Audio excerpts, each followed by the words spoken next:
사도행전 25장에 기록된 이 말씀을 통해서 하나님께서 주시는 은혜를 우리가 함께 나누기를 원합니다. 여러분이 사도행전 25장 말씀에는 이 가이사랴에서 열리는 바울의 세 번째 재판에 대한 이야기가 기록이 되어 있습니다. 바울은 이 유대인들의 오해로 말미암아 죄수 아닌 죄수가 되어서 지금은 가이사랴에 2년 동안 갇혀 있게 됩니다. 어제도 말씀을 드렸지만 이 남들이 볼 때는 감옥에 있는 이 기간이 억울한 기간이고 큰 손해를 보는 기간 같지만 사실은 이 2년 동안의 기간은 바울에게는 굉장히 소중한 시간이었습니다. 이 로마 군인들에 의해서 안전하게 보호를 받으면서 이 감옥 속에서 자유를 누릴 수 있었고 또 이 로마의 고위층에 있는 이 지도자들에게 복음을 전하는 기회를 얻게 됩니다. 그리고 함께 있던 누가도 이 성지를 다니면서 이 복음서를 기록할 중요한 자료를 수집하는 기간이 되었다는 것입니다.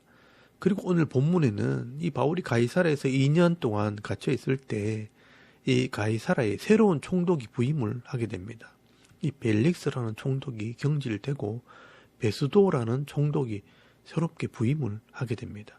그래서 오늘 사도행전 25장 1절 말씀에 보시면 이 새로 부임한 베스도가 예루살렘에 인사를 하러 갔다가 고위층에 있는 유대인들을 만나게 됩니다. 이때 이 유대인들이요 이것을 이용을 하게 됩니다. 베스도가 예루살렘의 분위기를 파악하기 전에 바울의 문제를 해결하려고 급하게 고소를 하고 재판을 요구하게 됩니다. 그래서 이 가이사랴에서 바울을 위한 세 번째 재판이 열리게 된 것입니다. 그때 유대인들은요 어떤 계획을 세웠는가 하면 2절 말씀해 보시면 이 대제사장들과 유대인 중에 높은 사람들이 바울을 고소할 때 베스도의 호의로 바울을 예루살렘으로 옮기기를 청하니 이는 길에서 매복하였다가 그를 죽이고자 함이더라라고 말씀을 합니다. 이렇게 유대인 지도자들은요 재판에서 어차피 이길 수 없다는 것을 알고 있었기 때문에 아직 상황 파악이 안 된 이 베스도 총독에게 뇌물을 주어서 이 바울을 예루살렘으로 끌고 오면 오는 중에 이 바울을 죽일 계획을 세운 것입니다. 여러분 이 사람들은요 예수님을 정치범으로 몰아 십자가에 죽게 한 사람들입니다. 그런데 이제는 바울을 죽일 이 악한 계획을 세우고 있는 것입니다. 그래서 이 베스도와 함께 유대인들이 이 가이사랴에 와서 형식상 재판을 열게 됩니다.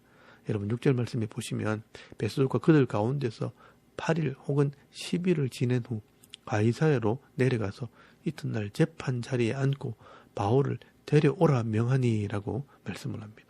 이 바울의 세 번째 재판이 가이사랴에서 열리게 되었고 이 세 번째 재판에서 유대인들이 여러 가지 죄를 물어서 고소하고 고발을 하는데 이 죄에 대한 분명한 증거가 없는 것입니다.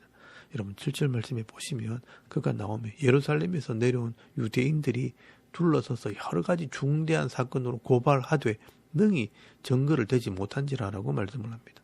실제로 이 바울이 죄를 짓지 않았기 때문에 아무리 거짓 증인들을 세워 거짓 증인을 해도 그 죄를 입증할 증거가 없는 것은 당연한 것입니다. 그래서 바울은요 8절 말씀에 보시면 당당하게 변론을 합니다. 바울이 변명하여 이르되 유대인의 율법이나 성전이나 가이사에게나 내가 도무지 죄를 범하지 아니하였노라 하니라고 말씀을 합니다. 이 바울의 주장은 분명합니다. 바울은 종교적으로나 정치적으로 죄를 지은 적이 없으니 당당하게 말할 수 있는 것입니다. 재판이 거듭될수록 바울이 죄가 없다는 것이 드러날 뿐입니다. 그리고 이 바울의 신앙만 분명해집니다. 그런데 그때 유대인들에게 뇌물을 받은 이 베스도가 여기서 이럴 것이 아니라 네가 예루살렘에 가서 재판을 받겠느냐라고 이 바울에게 질문을 합니다. 여러분 9절 말씀에 보시면 베스도가 유대인의 마음을 얻고자 하여 바울더러 묻되 네가 예루살렘에 올라가서 이 사건에 대하여 내 앞에서 신문을 받으려냐라고 질문을 합니다. 그때 이 바울이 눈치를 채게 됩니다. 분명히 법적으로 아무런 문제가 없고 유대인의 법으로나 로마의 법으로 죄가 없다면 무죄를 선언하고 풀어주는 것이 마땅한데 예루살렘에서 재판을 받겠느냐라고 질문을 할 때는 분명히 무슨 악한 계획이 있다는 것을 이 바울이 눈치를 채게 된 것입니다. 그래서 이때 바울이요 도리어 상소를 하게 됩니다. 바울은 자신이 무죄하다는 것을 변론하다가 이 베스도가 유대인들에게 휘둘리는 것을 보고 이 로마인으로서 상소를 하게 된 것입니다. 저는 이것이 하나님께서 주신 지혜라고 생각을 합니다. 바울에게 이 법적으로 조언하는 사람이 있었던 것도 아니고 바울이 베스도의 말을 듣는 순간에 하나님께서 주신 이 순간적인 지혜로 로마인으로 황제에게 고소하는 방법을 생각하게 하신 것입니다. 그래서 11절 말씀 끝에 보시면 내가 가이사에게 상소하노라. 내가 로마인이니 황제에게 호소하노라. 황제의 재판석에 서겠다라고 상소를 한 것입니다. 그래서 이 베스도는요, 갑자기 바울이 상소를 하는 바람에 당황을 하게 됩니다. 그리고 이 법관들과 관례를 따라 의논을 하면서 그러면 네가 로마인으로서 가이사에게 정식으로 상소를 하였으니 황제가 있는 로마로 갈 것이라 라고 판결을 내리게 된 것입니다. 이렇게 유대인들은요, 악한 계획으로 바울을 죽이려고 했지만 하나님께서 그것을 선으로 바꾸어서 도리어 바울이 로마로 가게 되는 이 법적인 배경이 된 것입니다. 그래서 이 바울은요, 하나님께서 말씀하신 대로 로마의 이 법적인 보호를 받으면서 로마로 가게 되는 길이 열리게 된 것입니다. 그리고 이 일로 말미암아 바울은 더 높은 사람들을 만나게 되는데 이 헤롯의 손자인 아그리파 왕을 만나게 됩니다. 여러분 13절 말씀에 보시면 베스토가 부임했다는 소식을 듣고 갈릴리 분봉왕 헤롯 아그리파가 그의 여동생 베니게와 함께 이 베스도를 만나러 가이사라에 오게 됩니다.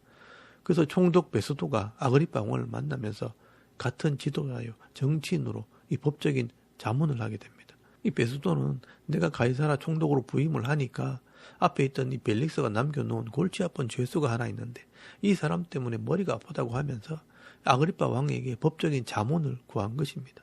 그래서 이 베스도는요, 그간에 있었던 이 바울의 재판 과정들을 다 설명을 하게 됩니다. 그 말을 들어보면 이 바울은 종교적인 것 외에는 아무런 죄가 없다는 것입니다. 여러분 18절에서 19절까지 말씀해 보시면 원고들이 서서 내가 짐작하던 것 같은 이 악행의 혐의는 하나도 제시하지 아니하고 오직 자기들의 종교와 또는 예수라 하는 이가 죽은 것을 살아있다고 바울이 주장하는 그 일에 관한 문제로 고발하는 것뿐이라 라고 말씀을 합니다. 이 베스도가 바울을 아무리 조사를 해봐도 유대인들이 주장하던 사형에 해당하는 죄는 없다는 것입니다. 그저 종교적으로 예수님이 부활을 증언한 것 외에는 다른 죄가 없다는 것입니다. 25절 말씀에도 보시면 내가 살피건대 죽일 죄를 범한 일이 없더이다 라고 말씀을 합니다. 그런데 이 바울을 예루살렘으로 돌려보내려고 했더니 이 바울이 가이사 황제에게 호소하는 바람에 바울을 로마로 보내기로 결정을 했다는 것입니다. 이때 이 아그리파가 그러면 나도 그 죄수를 한번 만나보고 신문을 해봤으면 좋겠다라는 말을 하게 되었고 바울은 그 아그리파 왕 앞에서 네 번째 재판을 받게 됩니다. 여러분 22절 말씀에 보시면요, 아그리파가 베스도에게 이르되 나도 이 사람의 말을 듣고자 하노라. 베스도가 이르되 내일 들으시리다 하더라 라고 말씀을 합니다. 그래서 이 바울은요, 당시 이스라엘의 최고 권력자인 분봉왕 헤롯 아그리파를 재판석에서 만나게 됩니다. 여러분 이렇게 우리 인생이라는 것은요, 우리의 생각이나 우리의 계획대로 잘 되어지지 않습니다. 하나님께서는 생각하지도 않는 방법으로 우리를 이끌어 가십니다. 사람들을 통해 역사하시고 뜻밖의 이 사람들에게 복음을 전할 수 있는 기회를 얻게 하시는 것입니다.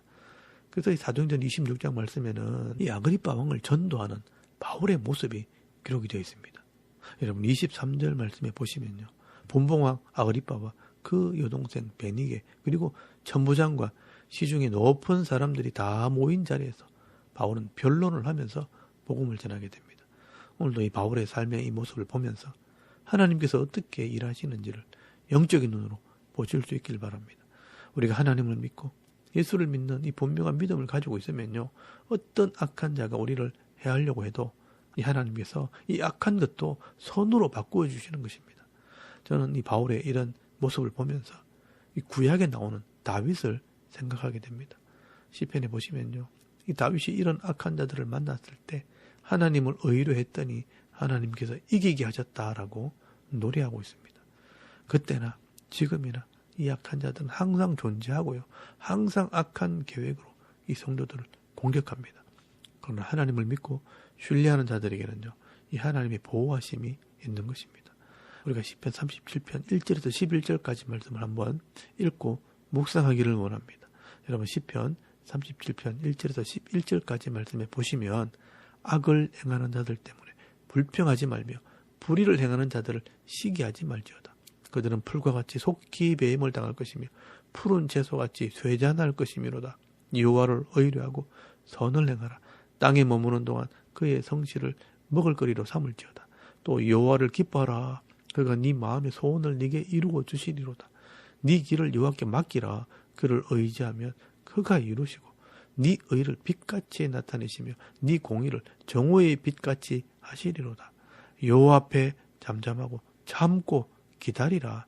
자기 길이 형통하며 악한 꾀를 이루는 자 때문에 불평하지 말지어다. 분을 그치고 너를 버리며 불평하지 말라. 오히려 악을 만들 뿐이라. 진실로 악을 행하는 자들은 끊어질 것이나 여호와를 소망하는 자들은 땅을 차지하리로다. 잠시 후에는 악인이 없어지리니 네가 그곳을 자세히 살필지라도 없으리로다. 그러나 온유한 자들은 땅을 차지하며 풍성한 화평으로 즐거워하리로다 라고 말씀을 합니다. 여러분, 우리가 악을 행하는 자들 때문에 우리가 불평하거나 분을 내거나 노를 바랄 필요가 없습니다. 하나님 편에 서서 선을 행하며 인내할 때 하나님께서 반드시 복을 받게 하신다고 말씀을 합니다. 여호와 앞에 잠잠하고 참고 기다리라. 불평하지 말라. 풍성한 화평으로 즐거워하리라 라고 말씀을 합니다. 어떻게 보면 하나님께서는 이런 악한 자들을 통해 우리의 믿음을 드러내시고요. 이런 믿음 있는 자들에게 땅의 복, 기업의 복을 주시고 평화와 즐거움을 누리게 하시는 것입니다.